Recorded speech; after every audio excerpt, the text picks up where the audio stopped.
હવે next question જોઈએ. સમાન ચુંબકીય ક્ષેત્રમાં વર્તુળાકાર ગતિ કરતા આલ્ફા કણ અને પ્રોટોનના આવર્તકાળનો ગુણોત્તર ખાલી જગ્યા છે. વિકલ્પ આપ્યા છે: A 2:1, B 1:2, C 4:1, D 1:4. હવે જુઓ કે સમાન ચુંબકીય ક્ષેત્રની અંદર જ્યારે કોઈ પણ વિદ્યુતભાર Q એ ગતિ કરતો હોય ત્યારે તેના આવર્તકાળનું સૂત્ર આપણે થિયરીની અંદર મેળવેલું છે 2πm/qb. હવે 2π અચળ છે, b સમાન ચુંબકીય ક્ષેત્ર આપ્યું છે, તેનો મતલબ કે આવર્તકાળ ચલે છે m/q.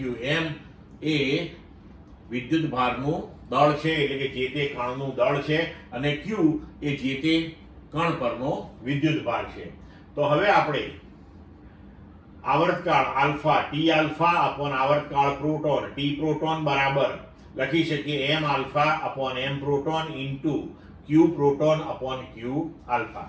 હવે આલ્ફા કણનું દળ જે છે એ પ્રોટોનના દળ કરતા 4 ગણું છે, એટલે આપણે m આલ્ફા એને 4 માસ of proton upon mass of proton as it is, અને આલ્ફા કણ ઉપરનો વિદ્યુતભાર એ પ્રોટોનના વિદ્યુતભાર કરતા બમણો છે, એટલે આપણે અહીંયા લખ્યું કે qp અપોન q આલ્ફા બરાબર 2qp.